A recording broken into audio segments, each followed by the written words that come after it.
Bismillahirrahmanirrahim. Rabbi zidni ilman warzuqni fahman. Amin. Sebelum pelajaran, Ibu akan mengabsen dulu dari ketua kelasnya. Apakah ada yang tidak masuk? Tidak ada, Bu, lengkap semua, alhamdulillah. Baik. Kemarin itu pembelajaran tentang apa ya, teman-teman? Oke, rukun sholat itu ada 13 ya, teman-teman. Tolong siapa yang mau nyebutin salah satunya? Aku, Ibu. Ya, boleh. Rukun sholat itu kan ada 13. Yang pertama niat, kedua berdiri bagi yang mampu, ketiga takbiratul ihram, keempat membaca surat Al-Fatihah di setiap rakaat, kelima ruku dan tumanina, keenam i'tidal, ketujuh sujud dengan tumanina, kedelapan duduk di antara dua sujud, kesembilan tumanina pada setiap rukun, kesepuluh tasyahud akhir, ke-11 duduk tasyahud akhir, ke-12 membaca sholawat atas Nabi Muhammad, ke-13 salam Ibu. Oh, baik, terima kasih untuk Denisa. Sekarang kita akan melanjutkan tentang rukun sholat, yang mana yang Ibu akan menjelaskan mengenai niat yang di rukun sholat yang paling pertama. Baik. Sebelum memaparkan materi, Ibu akan menunjukkan terlebih dahulu video mengenai niat, teman-teman.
Oke, mungkin hanya segitu videonya.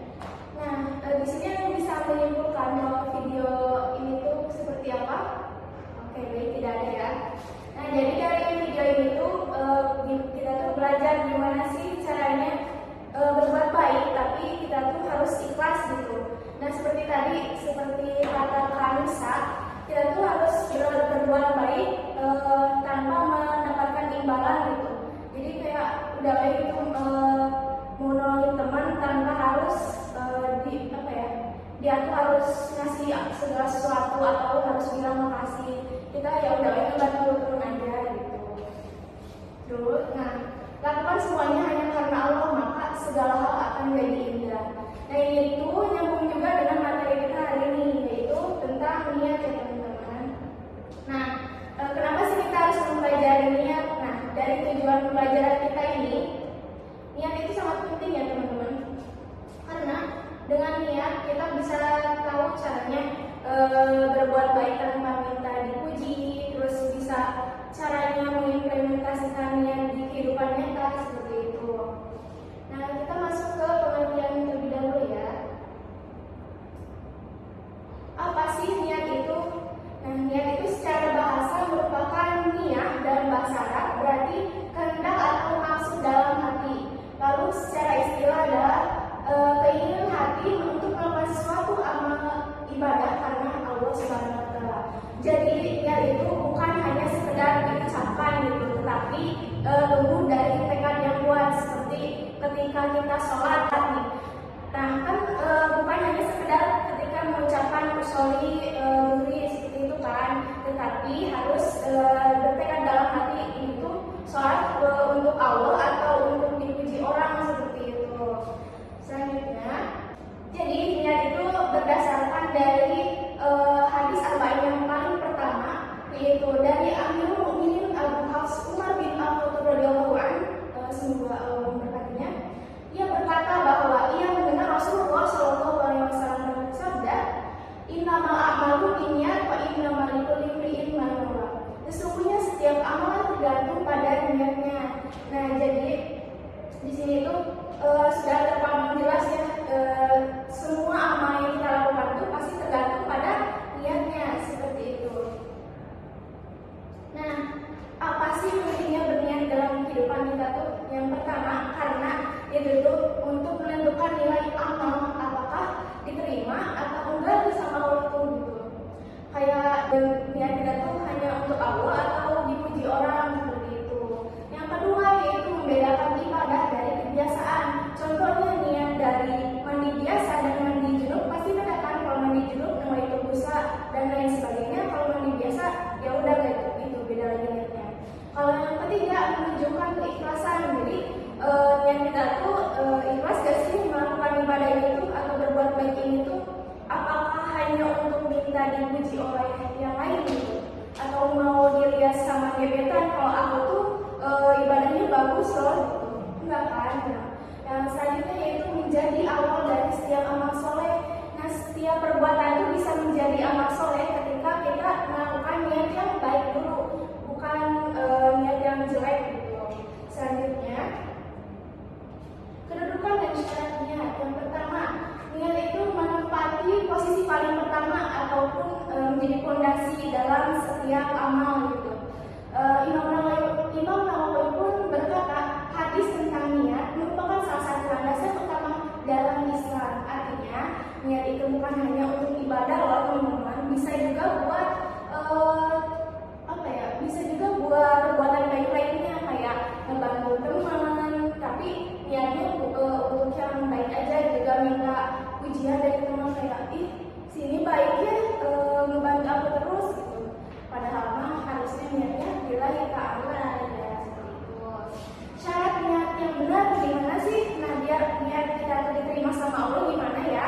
Yang pertama, ikhlas hanya karena semata-mata kepada Allah gitu.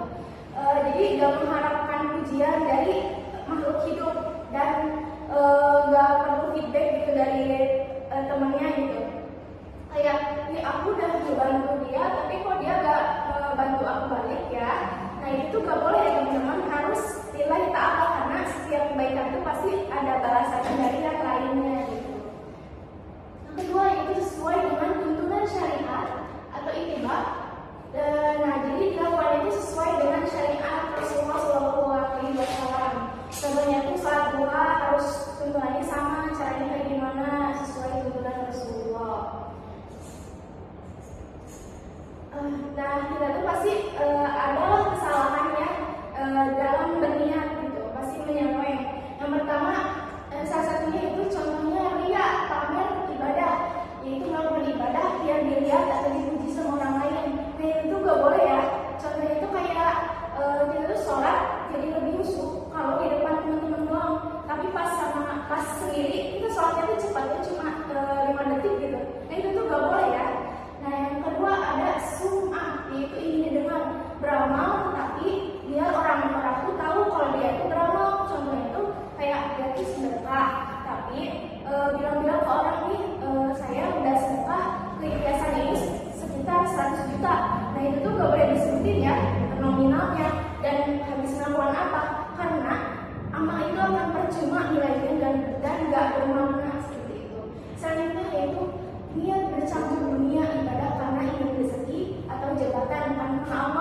Contohnya tuh kayak kita tuh ceramah, tapi kita tuh cuma ingin mendapatkan uang gitu, bukan karena Allah. Jadi mencatat nominal harga untuk ceramah sekian. Itu tuh sebenarnya kurang baik ya teman-teman. Nah selanjutnya, gimana sih cara melurusin niat kita gitu biar lillahi ta'ala? Yang pertama, tipsnya tuh mulai dengan doa. Ya pasti segala usaha tuh harus mulai dari doa dulu gak sih? Nah, biar Allah tuh menerima apakah niat kita itu tulus atau enggak. Yang kedua, ingat tujuan utama, yaitu mencari ridha Allah, bukan pujian. Nah, itu paling poin utama, bukan mencari pujian dari orang-orang seperti itu. Yang ketiga, jangan membandingkan diri dengan orang lain. Pasti kan setiap orang punya proses yang baik masing-masing kan, pasti dia harus sama. Yang keempat ada muhasabah, introspeksi sebelum dan sesudah. Jadi kita tuh harus introspeksi apakah amal ini tuh kita tuh niatnya lillahi ta'ala atau cuma buat dipuji sama yang lain gitu. Yang kelima, biasakan amal kecil tapi rutin. Jadi karena ikhlas lebih mudah dijaga pada hal-hal sederhana. Karena kalau langsung tiba-tiba kayak sedekah langsung 100 juta tapi setahun dan gak pernah lagi sedekah selama lamanya, itu tuh sama aja bohong gitu. Terus dibilang-bilang lagi ke orang lain itu juga sama aja bohong. Kalau misalkan setiap hari sedekah walaupun cuma 500 perak, nah itu tuh paling bermakna daripada yang 100 juta tadi. Nah, jadi anak-anak, kesimpulan dari niat itu yaitu niat itu dasar dari penentu diterima atau tidaknya suatu amal. Kenapa? Karena semua amal itu ditentukan oleh niat, seperti hadis yang tadi ibu sebutkan ya, innamal a'malu binniyat. Seperti itu. Niat itu bukan hanya sekedar ucapan lisan ya, pasti harus bertekad di hati.